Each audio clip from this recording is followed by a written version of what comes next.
Hi students, మనము cell organelles గురించి నేర్చుకుంటున్నాం. One of the main cell organelles is mitochondria. ఇంతకుముందు మనము cell wall, cell membrane, cytoplasm, protoplasm నేర్చుకున్నాం. ఇప్పుడు మనం మైటోకాండ్రియా గురించి చూద్దాం. మీకు తెలుసు, చిన్నప్పటి నుంచి నేర్చుకుంటూ ఉంటారు. మైటోకాండ్రియా అంటే మనకి power house of the cell అని మనం మాట్లాడుకున్నాం. సో దాని యొక్క షేప్ ఏ విధంగా ఉంటుంది సార్ అంటే మైటోకాండ్రియా ఈ విధంగా కప్ షేప్లో ఉంటుంది. ఓకే, ఈ లోపల ఉన్నటువంటి ఎంటీ స్పేస్ ఏదైతే ఉందో దాన్ని మనం మ్యాట్రిక్స్ అంటున్నాం. లోపల మనకి రైబోజోమ్స్ ఉంటాయి, లోపలే మనకి ఏటీపీ సింథసిస్ అవుతుంది. సో ఈ విధంగా మనకి ఏటీపీ సింథసిస్ అవుతుంది కాబట్టి ఇక్కడ ఏటీపీ ఉత్పత్తి అవుతుంది కాబట్టి దీన్ని మనం ఏమంటున్నాం సార్ అంటే power house of the cell అనడం జరుగుతుంది అనమాట. సో మన ఏటీపీని అంటే ఏటీపీ అంటే ఫుల్ ఫామ్ అంటే ఎడినోసైన్ ట్రైఫాస్ఫేట్ ఎడినోసిన్ ట్రైఫాస్ఫేట్ అనేది మనకి ఏటీపీకి ఫుల్ ఫామ్. ఇది కూడా ఎగ్జామ్లో అడిగే పాసిబిలిటీ ఉంటుంది. ఓకే, సో ఇక్కడ ఏటీపీ ఎడినోసిన్ ట్రైఫాస్ఫేట్, ఈ యొక్క ఎడినోసిన్ ట్రైఫాస్ఫేట్ ని ఇంకొకలా ఏమని పిలుస్తామంటే కరెన్సీ ఆఫ్ ది సెల్ అని పిలవడం జరుగుతుంది. కరెన్సీ ఆఫ్ ది సెల్ అని పిలవడం జరుగుతుంది. మరి మీకు ఒక డౌట్ రావాలి, ఏం డౌట్ సార్ అంటే ఈ యొక్క ఏటీపీని కరెన్సీ ఆఫ్ ది సెల్ అని ఎందుకు అంటారు,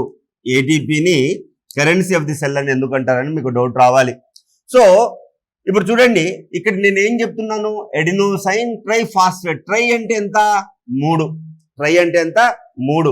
మూడు ఫాస్ఫేట్లు ఉంటాయన్నమాట. అయితే ఈ యొక్క సెల్ లోపల బయోకెమికల్ ప్రాసెసెస్ జరుగుతున్నప్పుడు, అంటే జీవక్రియ జరగడానికి మనకి ఏం కావాలి సార్ అంటే ఏటీపీలు కావాలా. అంటే ఏం జరుగుతుంది అక్కడ? ఫాస్ఫారిలేషన్ అనే ఒక ప్రక్రియ జరుగుతుంది. ఆ ఫాస్ఫారిలేషన్ జరుగుతుంది కాబట్టి ఓకే, ఈ ఫాస్ఫారిలేషన్ అంటే ఏంటి అంటే ఒక జీవక్రియ జరగడానికి మనకి ఫాస్ఫేట్ కావాలి. ఈ ఫాస్ఫేట్ ఖర్చు అయినప్పుడు మనకి ఏం జనరేట్ అవుతుంది సార్ అంటే ఎనర్జీ వస్తుంది. ఓకే, లేదు అనుకుంటే హీట్ జనరేట్ అవుతుంది. అందుకోసమే మన శరీరం వెచ్చగా ఎందుకు ఉంటుంది అంటే ఈ యొక్క ఫాస్ఫారిలేషన్ జరిగినప్పుడు, ఈ యొక్క ఫాస్ఫేట్ ఖర్చు అయినప్పుడు మనకి ఎనర్జీ ఉంటుందన్నమాట. అందుకోసమే మనము ఎన్విరాన్మెంట్ అండ్ ఎకాలజీలో ఫాస్ఫేట్ సైకిల్ అని చదువుతాము.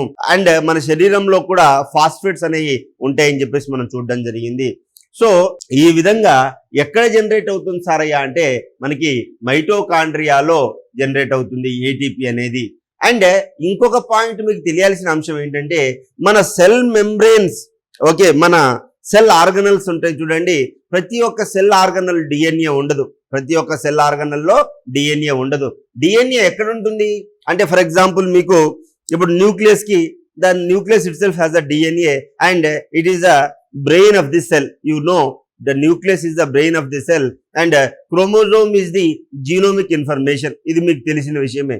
కానీ గాల్గి ఆపరేటర్స్ కావచ్చు, లేదు ఫుడ్ వ్యాక్యూల్ కావచ్చు, లేదు ఎండోప్లాస్మిక్ రెటికులం కావచ్చు, వీటిలో డిఎన్ఏ ఉండదు. మరి ఒకటే ఒక్క సెల్ ఆర్గనల్లో మనకి డిఎన్ఏ ఉంటుంది. ఆ సెల్ ఆర్గనల్ పేరెంట్ సారయ్యా అంటే mitochondria is the only cell organelle which has independent DNA. Okay, independent DNA ఇది చాలా చాలా ఇంపార్టెంట్. మీకు హయ్యర్ అంటే exams, civil services and group 1 లాంటి ఎగ్జామ్స్ లో ఈ యొక్క డిఎన్ఏ అంటే తల్లి లోపల అంటే మీరు గమనించినట్లయితే తల్లి తండ్రి, ఓకే, తండ్రి నుంచి ఎగ్ సెల్, తండ్రి నుంచి స్పర్మ్ సెల్, తల్లి నుంచి ఎగ్ సెల్ వస్తుంది అన్నమాట. వచ్చినప్పుడు ఫ్యూజో ఈ జైగోట్ లా ఫామ్ అవుతుంది. అయితే మనకు అంటే మన ప్రతి కణంలో మైటోకాండ్రియా ఉంది. మరి ఈ మైటోకాండ్రియా ఎక్కడి నుంచి వచ్చింది? అమ్మ దగ్గర నుంచి వచ్చిందా, నాన్న దగ్గర నుంచి వచ్చిందా అని మనకెలా తెలుస్తుంది? ఎస్, మనకుండే శరీరంలో ఉండేటువంటి ప్రతి కణంలో ఉన్నటువంటి మైటోకాండ్రియా ఏదైతే ఉందో ఆ మైటోకాండ్రియా మనకి అమ్మ నుంచి వచ్చింది. అయితే ఒక కాన్సెప్ట్ ఉంటుంది, ఆ concept called as triple parent baby అనే కాన్సెప్ట్ వస్తుంది. ఈ యొక్క ట్రిపుల్ పేరెంట్ బేబీ అంటే ఏంటంటే ఇప్పుడు నాన్న నుంచి స్పర్మ్ సెల్ అమ్మ నుంచి ఎగ్ సెల్ వస్తుంది. ఈ రెండు కలిసినప్పుడు మనకి ఏం ఫామ్ అవుతుంది? జైగోట్ ఫామ్ అవుతుంది. జైగోట్ కాస్త దాని తర్వాత బేబీ లాగా రావడం జరుగుతుంది. ఇలా వచ్చినప్పుడు మరి కొన్ని సెల్ ఆర్గనల్స్ తండ్రి నుంచి, కొన్ని సెల్ ఆర్గనల్స్ తల్లి నుంచి వస్తుంది అన్నమాట. అయితే మనకు వచ్చే మైటోకాండ్రియా, ఇది మైటోకాండ్రియా అనుకుంటే, మైటోకాండ్రియా, ఈ యొక్క మైటోకాండ్రియా ఏదైతే ఉందో, ఈ మైటోకాండ్రియా మన జైగోట్ లో వెళ్తుంది. ఈ జైగోట్ లో ఉన్న మైటోకాండ్రియా ఏదైతే ఉందో, బేబీలో ఉన్న ప్రతి ఒక్క కణం లోపల ఈ మైటోకాండ్రియా వెళ్తుంది. అయితే ఒకవేళ తల్లి లోపల ఈ మైటోకాండ్రియాలో ఉన్న డిఎన్ఏ ఏదైతే ఉందో ఆ డిఎన్ఏ డ్యామేజ్ అయిపోయినట్లయితే తల్లి నుంచి వచ్చే మైటోకాండ్రియా ఫర్దర్ గా రాదు. అలాంటప్పుడు ఏం చేస్తారు అంటే, ఓకే, ఒక డోనార్ నుంచి ఈ డిఎన్ఏ తీసుకొని ఈ యొక్క మైటోకాండ్రియాలో పెట్టడం జరుగుతుంది అనమాట. ఎగ్ సెల్ లోపల పెట్టడం జరుగుతుంది. ఇలా చేసినప్పుడు మనకి ఇక్కడ ఎంతమంది తల్లులు ఉన్నారు? 2 తల్లులు ఉన్నారు, ఒక తండ్రి ఉన్నాడు. సో మనకు డోనార్ దాత నుంచి తీసుకున్నటువంటి డిఎన్ఏ మన యొక్క మైటోకాండ్రియాలో పెట్టడం ద్వారా ఆ బేబీకి ఎంతమంది పేరెంట్స్ అయ్యా అంటే 3 పేరెంట్స్. దీన్ని ట్రిపుల్ పేరెంట్ బేబీ అనే కాన్సెప్ట్ అని అనడం కూడా జరుగుతుంది. సో ఈ యొక్క మైటోకాండ్రియాలో ఉండేటటువంటి ఇండిపెండెంట్ డిఎన్ఏ ఏదైతే ఉందో అది చాలా అంటే చాలా ఇంపార్టెంట్. అయితే ఈ యొక్క మన మ్యాట్రిక్స్ కి క్రిస్టేకి, ఓకే, ఈ యొక్క ఏమంటారు, ఈ ఫోల్డింగ్స్ ఉన్నాయి చూడండి, దీన్ని మనము క్రిస్టే అని అంటాము. ఈ యొక్క జంక్షన్ ఏమంటాం అంటే క్రిస్టే జంక్షన్ అని పిలవడం జరుగుతుంది అనమాట. క్రిస్టే లోపల ఉన్న స్పేస్ ని మ్యాట్రిక్స్ అంటున్నాం, ఈ యొక్క ఫోల్డింగ్స్ ని మనం క్రిస్టే అంటున్నాం. ఫోల్డింగ్ మధ్యలో ఉన్నటువంటి జంక్షన్ ని క్రిస్టే జంక్షన్ అని పిలవడం జరుగుతుంది. అయితే మనకి మ్యాట్రిక్స్ ను అవుటర్ మెంబ్రెయిన్ కి ఉండేటటువంటి స్పేస్ ని మనం ఏమంటున్నాం అంటే ఇంటర్ మెంబ్రెయిన్ స్పేస్ అని కూడా చెప్పడం జరుగుతుంది. సో మనకి మైటోకాండ్రియా లోపల మనకి ఏటీపీ జనరేట్ అవుతుంది కాబట్టి, okay, ATP is called adenosine triphosphate. It is also called as a currency of the cell. Hence ATP is produced in the mitochondria. It is called as a powerhouse of the cell. It is also nicknamed as kitchen of the cell అని కూడా అంటారు. Kitchen of the cell అని కూడా అనడం జరుగుతుంది అన్నమాట. Kitchen of the cell అని కూడా అనడం జరుగుతుంది. సో ఇక్కడ మనం గమనించినట్లయితే చూడండి, మైటోకాండ్రియా గురించి మీకు ఒక స్ట్రక్చర్ అర్థమైంది. ఇప్పుడు కొన్ని facts. Mitochondria are double membrane. Okay, మీకు ఇప్పుడు అర్థమైంది. అంటే మీకు అవుటర్ మెంబ్రెయిన్ ఉంది, మీకు క్రిస్టే ఉంది కాబట్టి, ఈ విధంగా క్రిస్టే ఉంది కాబట్టి దీన్ని మనం ఏమంటున్నాం? డబుల్ మెంబ్రెయిన్ అంటున్నాం. Mitochondria double membrane bound organelle found in both planet and animal cells known as power house of the cell. మిమ్మల్ని కన్ఫ్యూజ్ చేయడానికి ఏమని ఎగ్జామ్ లో అడుగుతారయ్యా అంటే, మైటోకాండ్రియా కేవలం హ్యూమన్స్ లో ఉంటదని లేదా మైటోకాండ్రియా కేవలం ప్లాంట్స్ లో ఉంటదని ఒక స్టేట్మెంట్ అడిగి మిమ్మల్ని కన్ఫ్యూజ్ చేసే పాసిబిలిటీ ఉంటుంది. సెల్ ఉంటే, ఓకే, సెల్ అనేది ఉంటే, ఏది మల్టీ సెల్యులర్ ఆర్గానిజమ్స్ లో సెల్ అనేది ఉంటే అక్కడ కంపల్సరీ మైటోకాండ్రియా ఉంటుంది. ప్లాంట్ సెల్లోను మైటోకాండ్రియా ఉంటుంది, యానిమల్ సెల్లోను మైటోకాండ్రియా ఉంటుంది. So it is called as power house of the cell. Mitochondria అనేది 2 త్వచాలతో కూడినటువంటి కణాంగాలు ఉంటాయి. అవి మొక్కలు మరియు జంతువుల్లో కూడా కనిపిస్తాయి. చాలా చాలా చాలా ఇంపార్టెంట్. ఇవి కణానికి శక్తి గ్రహం, పవర్ హౌస్ లాగా పనిచేస్తుంది. ఓకే, ఇది మనకి శక్తి గ్రహము లేదా శక్తి గ్రహం, పవర్ హౌస్ లాగా పనిచేయడం జరుగుతుంది అన్నమాట. సో ఇప్పుడు మీకు అర్థమైంది. ఓకే, ఎందుకు మనం ఏటీపీని కరెన్సీ అంటామో మీకు అర్థమైంది. ఎందుకు అంటే మన జీవక్రియ జరిగేటప్పుడు, ఓకే, మనం తినేటటువంటి తిండి ఎనర్జీగా మారాలి అంటే మనకి ఎవరు కావాలి సార్ అంటే ఏటీపీలు అవసరం. ఓకే, ఏటీపీగా జనరేట్ అవుతుంది. అంటే ఆ ఏటీపీ బ్రేక్ అయినప్పుడు మనకి ఏమొస్తుందంటే ఎనర్జీ వస్తుంది. So what are the main functions of the mitochondria చూద్దాం. Every production energy production through a process called cellular respiration. చాలా చాలా చాలా ఇంపార్టెంట్. కణ శ్వాసక్రియ ద్వారా ఎడినోసిన్ ట్రైఫాస్ఫేట్ అనే శక్తి ఉత్పత్తి అవుతుంది. ఓకే, మనకి ఈ యొక్క సెల్యులార్ రెస్పిరేషన్ అని అంటాం. అంటే మనకి రెస్పిరేషన్ శ్వాస అనేది బాహ్య శ్వాస, అంతర్శ్వాస అని ఉంటుంది. ఎక్స్టర్నల్ రెస్పిరేషన్, ఇంటర్నల్ రెస్పిరేషన్ అని ఉంటుంది. ఎక్స్టర్నల్ రెస్పిరేషన్ అంటే ఏంటి? ఫర్ ఎగ్జాంపుల్ నేను గాలి తీసుకుంటున్నాను, నా నాస్ట్రిల్ నుంచి నా ఫారెన్స్ లారెన్స్ ఉంటుంది కదా, ఈ యొక్క లారెన్స్ నుంచి నాకు ఎక్కడికి వెళ్ళింది? లంగ్స్ లోకి వెళ్ళింది. లంగ్స్ లోకి ఎక్కడికి వెళ్ళింది? ప్రైమరీ ట్రాకియా, సెకండరీ ట్రాకియా, ఆల్వేలై వరకు వెళ్ళింది. అక్కడ ఉన్నటువంటి బ్లడ్ స్ట్రీమ్ ఏదైతే ఉందో ఆ బ్లడ్ స్ట్రీమ్ లో నీ యొక్క ఆక్సిజన్ ఏదైతే ఉందో అది శరీరంలోకి వెళ్ళడం జరిగిందన్నమాట. మరి ఇంతవరకు లంగ్ దగ్గర వరకు ఎక్స్చేంజ్ అయ్యింది, దాన్ని మనం బాహ్య శ్వాస అంటున్నాము, ఎక్స్టర్నల్ రెస్పిరేషన్ అంటున్నాం. whereas that oxygen, if it is entered into the cell and if it exchanges in mitochondria, cell లోపల మైటోకాండ్రియా లోపల ఎక్స్చేంజ్ ఆఫ్ ద గ్యాసెస్ జరిగినట్లయితే దాన్ని మనం ఏమంటున్నాం సార్ అంటే దీన్ని మనం ఇంటర్నల్ రెస్పిరేషన్ అంటున్నాం. ఈ యొక్క ఇంటర్నల్ రెస్పిరేషన్ ద్వారా ఏం ప్రొడ్యూస్ అయిందంట? ఏటీపీ ప్రొడ్యూస్ అయిందంట. ఏం ప్రొడ్యూస్ అయిందంట? ఏటీపీ ప్రొడ్యూస్ అయిందంట. సో దాన్ని మనం ఎడినోసిన్ ట్రైఫాస్ఫేట్ అనే శక్తి ఉత్పత్తి అయ్యింది. ఓకే, ఉత్పత్తి చేశాయి. ఇది కణానికి అవసరమైన శక్తి నాణ్యము. It is also called as energy currency of the cell. Energy currency of the cell అని అంటాం అనమాట. Energy currency of the cell అని పిలవడం జరుగుతా ఉంది. ఓకే, నెక్స్ట్ చూద్దాం మైటోకాండ్రియా. సో కొంచెం సో మనం ఇప్పుడు ఏం చేద్దాము అంటే కొంచెం దాని యొక్క నిర్మాణం ఏంటి, ఓకే, అండ్ కీ ఫీచర్స్ ఏంటి, వాటి గురించి మనం డిస్కస్ చేయడానికి చూద్దాం. So structure of the mitochondria. So structure of the mitochondria మనం చూసినట్లయితే మనకి తెలుసు, ఔటర్ మెంబ్రేన్ ఉంటుంది,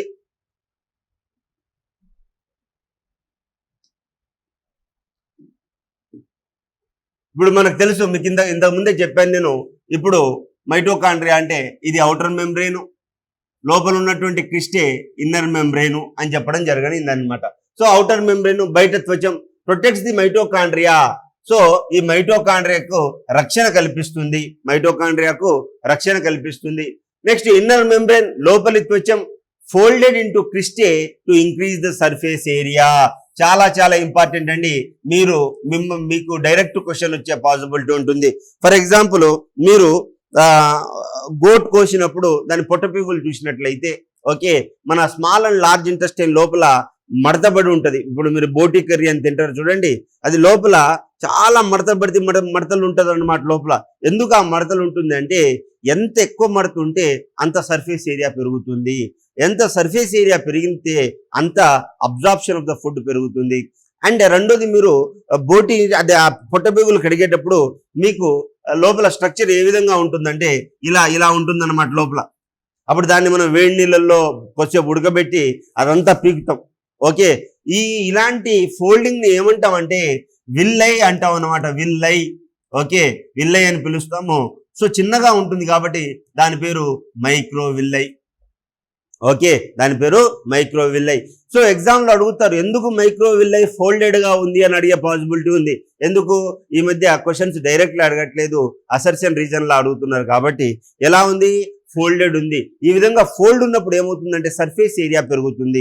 అంటే ఎట్లా సార్ సర్ఫేస్ ఏరియా పెరగడం వల్ల ఉపయోగం ఏంటంటే అబ్జార్ప్షన్ ఆఫ్ ద ఫుడ్ పెరుగుతుంది. సో ఫర్ ఎగ్జాంపుల్ నేను ఒక చాక్ పీస్ తీసుకుంటా అండి. ఓకే, ఒక చాక్ పీస్ తీసుకున్నా, సేమ్ సైజ్ ఇంకో చాక్ పీస్ తీసుకున్నా, ఒక ఇంక్ బాటిల్ తీసుకున్నా. ఇప్పుడు నేను ఈ చాక్ పీస్ ని కలర్ లో ముంచిన బయటికి తీసిన, ఇదే చాక్ పీస్ కి సరిపడా పౌడర్ ఏదైతే ఉందో అది కలర్ లో పెట్టిన బయట తీసిన. ఈ చాక్ పీస్ కి ఎక్కువ కలర్ అంటుకుంటుందా? ఈ పౌడర్ కి ఎక్కువ కలర్ అంటుకుంటుందా? పౌడర్ కి ఎక్కువ కలర్ అంటుకుంటుంది. ఎందుకంటే ఈ చాక్ పీస్ కి బయట సర్ఫేసే ఉంది, లోపల ఆ ఇంకు పోగపోవచ్చు. కానీ ఇక్కడున్న సెల్లో ఉన్నటువంటి అది ఏదైతే ఉందో చుట్టూ కణాలు ఏవైతే వాటి యొక్క పౌడర్ కి చుట్టూ అంటుకుంటది కాబట్టి ఏమవుతుంది సార్ అంటే దీనికి ఎక్కువ కలర్ అంటుంది అనమాట. దీన్నే గిబ్స్ ఫ్రీ ఎనర్జీ అని పిలవడం జరుగుతుంది. సో సర్ఫేస్ ఏరియా పెరుగుతున్న కొద్దీ అబ్జార్ప్షన్ పెరుగుతుంది. ఇది చాలా చాలా ఇంపార్టెంట్. సో అందుకోసం ఈ ఫోల్డింగ్ ఉంటే ఎక్కువ సర్ఫేస్ ఏరియా ఉంటుంది. అదే మాదిరిగా ఈ మైటోకాండ్రియా లోపల ఈ క్రిస్టే అంటే ఇన్నర్ సెల్ వాల్ కనుక ఫోల్డింగ్ ఎక్కువ ఉంటే ఎక్కువ స్పేస్ ఉంటుంది కాబట్టి మైటోకాండ్రియాలో ఆ విధంగా జరుగుతుంది. క్రిస్టే వలన ఉపరితల విస్తీర్ణ పెరుగుతుంది. సో క్రిస్టే ఏం చేస్తుంది? Site of ATP production. ATP తయారీ ఎక్కడ అవుతుంది అంటే క్రిస్టేలో అవుతుంది. చాలా చాలా చాలా ఇంపార్టెంట్. ఇది డైరెక్ట్ క్వశ్చన్ మనకి ఎస్ఎస్సి సిజిఎల్ లాంటి ఎగ్జామ్స్ లో అడగడం జరుగుతుంది. And matrix folded containing enzymes and DNA and ribosomes. ఈ యొక్క మ్యాట్రిక్స్ అంటే ఏంటి? The space with in the mitochondria అని మనం మ్యాట్రిక్స్ అంటున్నాము. ఓకే, సో ఈ యొక్క మైటోకాండ్రియాలో ఏముంటదని చెప్పాను? డిఎన్ఏ ఉంటదని చెప్పాను. ఓకే, డిఎన్ఏ అనేది మన సెల్ ఆర్గనల్లో ఏ ఆర్గనల్ లోపల, ఓకే, రఫ్ ఎండోప్లాస్మిక్ రెటిక్యులం కావచ్చు, స్మూత్ ఎండోప్లాస్మిక్ రెటిక్యులం కావచ్చు, గాల్గి కాంప్లెక్స్ కావచ్చు, ఫుడ్ వాక్యూల్ కావచ్చు, వేరే ఏదైనా కావచ్చు. ఓకే, ఏదైనా కావచ్చు. ఇది ఏమవుతుంది సార్ అంటే, ఓకే, దాంట్లోపల ఈ డిఎన్ఏ ఉండదు. కేవలం డిఎన్ఏ దేంట్లో ఉంటుందంటే మనకి ఆ మైటోకాండ్రియాలో ఉంటుంది. ఆ మైటోకాండ్రియాలో ఉన్నటువంటి మ్యాట్రిక్స్ లో ఉండడం జరుగుతుంది అన్నమాట. సో ఇది రాసుకోండి. ఫస్ట్ మీరు ఏం చేస్తారంటే ఈ బొమ్మ గీసుకోండి. మైటోకాండ్రియా బొమ్మ గీసుకోండి. మైటోకాండ్రియాని మనం power house of the cell అంటున్నాం. అండ్ ఎందుకు దీన్ని power house of the cell అని అంటున్నాం అంటే ఇక్కడ ఏటీపీ జనరేట్ అవుతుంది. ఓకే, ఈ మైటోకాండ్రియాలో ఉన్న గొప్పతనం ఏంటంటే దానికి ఇండిపెండెంట్ డిఎన్ఏ ఉంటుంది. మనకి ప్రతి ఒక్క కణం లోపల మనకి డిఎన్ఏ అంటే ఏమంటారు, మైటోకాండ్రియా ఉంటుంది. ఆ మైటోకాండ్రియాలో ఎవరు ఉంటారంటే మనకి డిఎన్ఏ ఉంటుంది అనమాట. అంటే సెల్కు ఒక డిఎన్ఏ ఉంటుంది, మైటోకాండ్రియాకి ఒక డిఎన్ఏ ఉంటుంది అనమాట. అయితే ఏమవుతుంది, ఈ మధ్య కాలంలో ట్రిపుల్ పేరెంట్ బేబీ అనే ఒక కాన్సెప్ట్ వచ్చింది. ఓకే, ట్రిపుల్ పేరెంట్ బేబీ అంటే ఏంటి? ఒక అమ్మ, సార్ ఇద్దరు అమ్మలు ఒక నాన్న. మరి అట్లెట్లుంటుంది సార్? అట్లా ఉండకూడదు కదా. ఇద్దరు అమ్మలకి ఒక అబ్బాయి ఎలా పుడతాడు, ఒక అబ్బాయి కానీ అమ్మాయి కానీ ఎలా పుడతారు అనేది క్వశ్చన్. ఏమవుతుంది అంటే ఇప్పుడు నాన్న నుంచి ఒక స్పర్మ్ సెల్ వస్తుంది, అమ్మ నుంచి ఒక ఎగ్ సెల్ వస్తుంది. ఈ రెండు కలిస్తే జైగోట్లా ఫామ్ అయ్యి అది కాస్త బేబీలా వస్తుంది. అయితే మరి మన శరీరంలో ఉండేటటువంటి మైటోకాండ్రియా ప్రతి కణంలో శక్తి వస్తుంది. అందుకోసమే ఉమెన్ని శక్తి అని ఎందుకు పిలుస్తారంటే ఈ ఫీమేల్లో ఉండేటటువంటి మన యొక్క ఎగ్ సెల్ లోపల మనకి ఎవరుంది? మైటోకాండ్రియా ఉంది కదా. ఆ మైటోకాండ్రియా మనము అబ్బాయిలో కావచ్చు అమ్మాయిలో కావచ్చు ఎవరి నుంచి వస్తుంది మైటోకాండ్రియా అంటే అమ్మ నుంచి వస్తుంది అన్నమాట. ఇలా అమ్మ నుంచి ఆ మైటోకాండ్రియా రాకపోతే ఇంకా సెల్ డివిజన్ జరగదు. బాబు ఫామ్ అవుట్ ఎన్నిసార్లు ప్రెగ్నెన్సీ వచ్చినా అబార్షన్ అయిపోతూ ఉంటుంది. మరి ఏమైంది, ఎందుకైందని సైంటిస్టులు కనిపెట్టినప్పుడు ఏమైంది సార్ అంటే ఈ యొక్క ట్రిపుల్ పేరెంట్ బేబీ అనే కాన్సెప్ట్ అంటే ఆ మదర్లో ఉన్నటువంటి ఎగ్లో ఉన్నటువంటి ఈ యొక్క మైటోకాండ్రియాలో ఎగ్ లోపల ఏముంది? మైటోకాండ్రియా. ఎగ్ అనేది ఏంటి? సెల్లే కదా. ఈ యొక్క మైటోకాండ్రియాలో చూశారన్నమాట. చూస్తే డిఎన్ఏ లేదు, డ్యామేజ్ అయి ఉంది. అప్పుడు ఏం చేశారంటే డోనార్ డిఎన్ఏ అంటే ఇంకొక డోనార్ నుంచి ఎగ్ సెల్ తీసుకొని ఆ ఎగ్ సెల్ ఎవరిని తీసుకున్నారు? మైటోకాండ్రియాలో ఉన్నటువంటి డిఎన్ఏని తీసుకొని ఈ యొక్క అమ్మ యొక్క ఎగ్ సెల్లో ఉన్నటువంటి డిఎన్ఏలో ఈ ఎగ్ సెల్లో ఉన్నటువంటి మైటోకాండ్రియా ఉంది కదా, ఆ మైటోకాండ్రియాలో ఉన్నటువంటి డిఎన్ఏని తీసేసి ఈ డిఎన్ఏని లోపల పెట్టారు. అంటే టెక్నికల్ గా మాట్లాడాలంటే వాడికి ఇద్దరు అమ్మలు, ఒకటే ఎగ్ సెల్ లోపల ఇద్దరు అమ్మలు ఉన్నారు. ఎందుకంటే మనం డోనార్ నుంచి డిఎన్ఏ లోపల పెట్టాం కాబట్టి. అంటే వాళ్ళలో శక్తి ఎక్కడి నుంచి వస్తుంది? డోనార్ అమ్మ నుంచి. ఆకారం ఎవరిచ్చారు? అమ్మ ఇచ్చింది. ప్రతి కణంలో ఎవరున్నారు? మైటోకాండ్రియా ఉందన్నమాట. అందుకోసమే ఈ కాన్సెప్ట్ ని మనం ట్రిపుల్ పేరెంట్ బేబీ అనే కాన్సెప్ట్ అంటున్నాము. ఇది యూపీఎస్సీలో చాలా ఇంపార్టెంట్. అయితే ఏటీపీని మనం ఏమంటున్నాం? కరెన్సీ అంటున్నాం. ఓకే, ఏటీపీ అంటే ఫుల్ ఫామ్ ఏంటంటే ఎడినోసిన్ ట్రైఫాస్ఫేట్. అంటే ట్రైఫాస్ఫేట్ అంటే ఏంటి? 3 ఫాస్ఫేట్లు ఉన్నాయని అర్థం. మన జీవక్రియ అంటే కంప్లీట్ బయోకెమికల్ ప్రాసెసెస్ జరగాలంటే ఎవరు కావాలి సార్ అంటే ఏటీపీ కావాలి. ఏటీపీ ఖర్చు అవుతుంది. కరెన్సీ అంటే ఏంటి? ఖర్చు. అంటే మనం తినే తిండి ఎనర్జీగా మారాలంటే ఎవరు కావాలి? ఏటీపీ కావాలి. అందుకోసం ఎక్కడ ప్రొడ్యూస్ అయింది? మైటోకాండ్రియాలో ప్రొడ్యూస్ అయింది. అందుకోసం దీన్ని మనం ఏమంటున్నాం? కిచెన్ ఆఫ్ ది సెల్ అంటున్నాం. కిచెనే కదా ఎనర్జీని అన్నం అక్కడ తయారవుతుంది. మన శరీరానికి కావాల్సినటువంటి డబ్బు అక్కడే తయారవుతుంది. కాబట్టి దీన్ని మనం కిచెన్ ఆఫ్ ది సెల్ అంటున్నాం, కరెన్సీ ఆఫ్ ది సెల్ అంటున్నాం. జీవక్రియ బయోకెమికల్ ప్రాసెసెస్ జరగాలంటే ఫాస్ఫారిలేషన్ అనే ఒక కాన్సెప్ట్ ఉంటుంది. ఆ ఫాస్ఫారిలేషన్ ద్వారా ఫాస్ఫేట్ అనేది ఎనర్జీ హీట్ లాగా మారుతుంది అని చెప్పేసి చెప్పడం జరిగింది. ఇది మీరు రాసుకోండి. దాని తర్వాత మైటోకాండ్రియా అనేది డబుల్ మెంబ్రెయిన్, ఇది బయట ఒక మెంబ్రెయిన్, లోపల ఒక మెంబ్రెయిన్. ఈ యొక్క గీతలు ఏవైతే ఉన్నాయో అంటే ఈ యొక్క ఫోల్డింగ్ ఏదైతే ఉందో ఆ ఫోల్డింగ్ ని క్రిస్టే అంటాం. ఈ క్రిస్టే మడతబడినట్లయితే ఈ విధంగా మడతబడితే దాన్ని క్రిస్టే జంక్షన్ అంటున్నాం. లోపల ఈ బ్లూ కలర్ బ్లూ కలర్ కనిపిస్తుంది కదా, దీన్ని మనం మ్యాట్రిక్స్ అంటున్నాం. ఈ మ్యాట్రిక్స్ లో ఎవరెవరు ఉన్నారంటే రైబోజోమ్స్ మరియు డిఎన్ఏ ఉంది అని మనకు తెలిసింది. So hence it is called as, అంటే అక్కడ ఏటీపీ జనరేట్ అవుతుంది కాబట్టి hence it is called as power house of the cell అన్నమాట. Okay, power house of the cell రాసుకున్నారా? ఈ బొమ్మ గీసుకున్నారా? సరే, ఇప్పుడు మనం ఇది రాసుకోండి. So mitochondria are double membrane bound organelle found in both plant and animal cells. ఎగ్జామ్లు అడుగుతారు, అది ప్లాంట్ సెల్లా యానిమల్ సెల్లా అంటే. మైటోకాండ్రియా అనేది కేవలం యానిమల్ సెల్లో ఉంటుందని మిమ్మల్ని కన్ఫ్యూజ్ చేస్తారు. సెల్ అని ఉంటే కంపల్సరీ మీకు మైటోకాండ్రియా ఉంటుంది. ఓకే, దాంతో అదేంటి మళ్ళీ హయ్యర్ అంటే యూనిసెల్యులార్ ఆర్గానిజంలో ఉండదు, ఓన్లీ మల్టీ సెల్యులార్ ఆర్గానిజంలోనే ఉంటుంది. సో ఆ విధంగా మైటోకాండ్రియా అనేవి 2 త్వచాలతో కూడిన కణాంగాలు, అవి మొక్కలు మరియు జంతువుల్లో ఉంటాయి. దీన్ని power house of the cell అంటారు. ఈ పాయింట్ రాసుకోండి. రాసుకున్నారా? నువ్వు రాసుకున్నా? సరే. అయితే మెయిన్ ఫంక్షన్ ఏంటి? Energy production through process called cellular respiration. అంటే సెల్యులార్ రెస్పిరేషన్ అంటే ఏంటంటే, ఇప్పుడు నేను శ్వాస 2 రకాలు ఉంటాయి. Respiration 2 type, external respiration, internal respiration. External respiration అంటే గాలి పీల్చా, ముక్కు ద్వారా శ్వాస నాళాల ద్వారా లంగ్లోకి వెళ్ళింది, లంగ్లోకి వెళ్ళడం వరకు ఇదేంటి ఎక్స్టర్నల్ రెస్పిరేషన్. ఆ గాలి ఏదైతే ఉందో గుండెకి వెళ్తుంది, ఆ గుండె నుంచి ప్రతి కణంలో వెళ్తుంది. కణంలో ఎక్కడికి వెళ్తుంది? మైటోకాండ్రియా లోపలికి వెళ్తుంది. అంటే మైటోకాండ్రియా లోపలికి వెళ్తుంది, వెళ్ళి ఏం జరుగుతుంది? ఏటీపీగా ప్రొడ్యూస్ అవుతుంది. సో ఆ సెల్లు లెవెల్లో రెస్పిరేషన్ జరిగినట్లయితే దాన్ని మనం సెల్యులార్ రెస్పిరేషన్ అంటున్నాం, లేదా ఇంటర్నల్ రెస్పిరేషన్ అంటున్నాం. గాలి పిలిస్తే లంగ్ వరకు వెళ్ళిన దాన్ని ఏమంటున్నాం? External respiration. ఇదే గాలి ప్రతి కణంలో ఎక్స్చేంజ్ అవుతుంది, ప్రతి కణంలో కార్బన్ డైఆక్సైడ్ ప్రొడ్యూస్ అవుతుంది. ఆ కార్బన్ డైఆక్సైడ్ బయటికి వెళ్ళి ఆక్సిజన్ లోపలికి వెళ్తే దాన్ని మనం ఏమంటున్నాం? ఇంటర్నల్ రెస్పిరేషన్ అంటున్నాము. సో సెల్యులార్ రెస్పిరేషన్ జరుగుతుంది. సో ఈ యొక్క ఎనర్జీ ప్రొడక్షన్ దేని ద్వారా అవుతుంది? సెల్యులార్ రెస్పిరేషన్ ద్వారా అవుతుంది. కణ శ్వాసక్రియ ద్వారా ఏటీపీ, ఎడినోసిన్ ట్రైఫాస్ఫేట్ అనే శక్తి ఉత్పత్తి చేస్తాయి. ఇది కణానికి అవసరమైన శక్తి నాణ్యము. Energy currency of the cell. Energy currency of the cell. ఇప్పటిదాకా డిస్కస్ చేసిందే ఇది ఉంది, ఇది రాసుకోండి. ఎక్కడ ఏటీపీ తయారవుతుంది, దేని లోపల మనకి డిఎన్ఏ ఉంది, ఇది చాలా ఇంపార్టెంట్. ఈ చార్ట్ నుంచి ఒక క్వశ్చన్ వచ్చే పాసిబిలిటీ ఉంటుంది. ఓకే, అవుటర్ మెంబ్రెయిన్ ఏం చేస్తుంది? ప్రొటెక్ట్ చేస్తుంది. ఇన్నర్ మెంబ్రెయిన్ ఫోల్డెడ్ అయి ఉంటుంది. ఎందుకు ఫోల్డ్ అయి ఉంటుంది? To increase the surface area. Okay, క్రిస్టీలో ఏముంటుంది? ఏటీపీ సైట్ ప్రొడ్యూస్ అవుతుంది. మ్యాట్రిక్స్ లో ఏముంటుంది? డిఎన్ఏ రైబోజోమ్స్ ఉంటుంది. మ్యాట్రిక్స్ అంటే ఏంటి? Internal space. క్రిస్టే అంటే ఏంటి? The folding. ఓకే, సో దాన్ని మనం క్రిస్టే అంటున్నాం. క్రిస్టే అనేది ఏటీపీ ప్రొడ్యూస్ అవుతుంది, క్రిస్టే లోపల ఏటీపీ ప్రొడ్యూస్ అవుతుంది. Matrix okay, fluid containing enzyme and DNA and ribosomes. Okay, రాయండి, తొందర రాయండి. సో కీ ఫీచర్స్, ప్రధాన లక్షణాలు ఏంటి? Have their own DNA, can replicate independently, చాలా important. Contain ribosomes, can synthesize some protein. Double membrane structure for efficiency.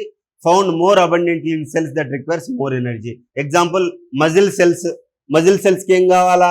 Mitochondria ఎక్కువ కావాలా. Sperm సెల్కి కూడా కావాలి, ఎందుకు? అది చాలా దూరం నడవాలి కాబట్టి. సో ఇది చాలా ఇంపార్టెంట్. ఇది రాసుకోండి, చాలా ఇంపార్టెంట్. రాసుకున్నారు కదా? So why important? Without mitochondria cell cannot produce enough ATP to survive. So ఒకవేళ మైటోకాండ్రియా లేకపోతే సెల్ అనేది చచ్చిపోతుంది. సెల్ అనేది చచ్చిపోతే మనకు జీవనం అనేది ఉండదు అనమాట. So that is the important. ఇప్పుడు మనం దేని గురించి చూస్తామంటే రైబోజోమ్స్ గురించి చూడడం జరుగుతుంది. Ribosomes are small non membranous organelle present in all living cells. ప్రతి ఒక్క లివింగ్ సెల్ లో రైబోజోమ్ ఉంటుంది. They are responsible for protein synthesis. So they also called as protein factories of the cell. చాలా important, protein factories of the cell. రైబోజోములు అన్ని జీవ కణాల్లో ఉండే చిన్న త్వచరహిత కణాలు. ఇవి ప్రోటీన్ సంశ్లేషణ కోసం ఉపయోగపడతాయి. అందుకోసం వీటిని కణ ప్రోటీన్ కర్మాగారాలని పిలవడం జరుగుతుంది అన్నమాట. ఓకే, సో ఇప్పుడు ఎలా ఉంటుంది సార్ అంటే రైబోజోమ్స్ ఈ విధంగా ఉంటుందన్నమాట. రైబోజోమ్స్ ఓకే, ఇట్స్ 80S అని అంటాం. ఓకే, 80S అని అంటాం. అంటే పైనది ఎస్ అంటే సెడిమెంటరీ ఫ్యాక్టర్ అని కూడా అనడం జరుగుతుంది. ఇది ఎందుకు ఇది 50s, ఇది 20s లా ఉండడం జరుగుతుంది. మిగతా 10s ఎటుపోయింది సార్ అంటే ఇక్కడ కండెన్సేషన్ ద్వారా వెళ్ళిపోతుంది, అంటే ఒత్తుకొని పోయింది కాబట్టి అది పోతుంది. ఈ విధంగా నాన్ మెంబ్రేనస్ గా ఉంటుంది. అండ్ ఈ రెండింటి మధ్య ఎవరు పోతారంటే డిఎన్ఏ పోతుంది. ఏం పోతుంది? డిఎన్ఏ పోతుంది. సో ఈ డిఎన్ఏ ని అర్థం చేసుకొని మళ్ళీ రైబోజోమ్స్ లో డిఫరెంట్ టైప్స్ ఆఫ్ రైబోజోమ్స్ అంటాం. ఓకే, దీన్ని మనం ఆర్ఎన్ఏ అని కూడా అంటాం అన్నమాట. ఓకే, రైబోన్యూక్లిక్ యాసిడ్ అని కూడా పిలుస్తాము. ఆర్ఎన్ఏలో డిఫరెంట్ టైప్స్ ఆఫ్ ఆర్ఎన్ఏస్ ఉంటాయి. అవన్నీ మనం ఇప్పుడు నేను ఎక్స్ప్లెయిన్ చేస్తా. ఇప్పుడు మీకు అవన్నీ ఎక్స్ప్లెయిన్ చేస్తా. సో ఇది ఏమంటున్నాడు? రైబోజోమ్స్ అనేవి ఎక్కడుంటాయి అంటున్నాడు? ప్రతి ఒక్క లివింగ్ సెల్ లో ఉంటుంది. ఇది ఏం చేస్తుంది? ప్రోటీన్ ని ప్రొడ్యూస్ చేస్తుంది అంటున్నాడు. ఇది రాసుకోండి, ఫస్ట్ పాయింట్ రాసుకోండి.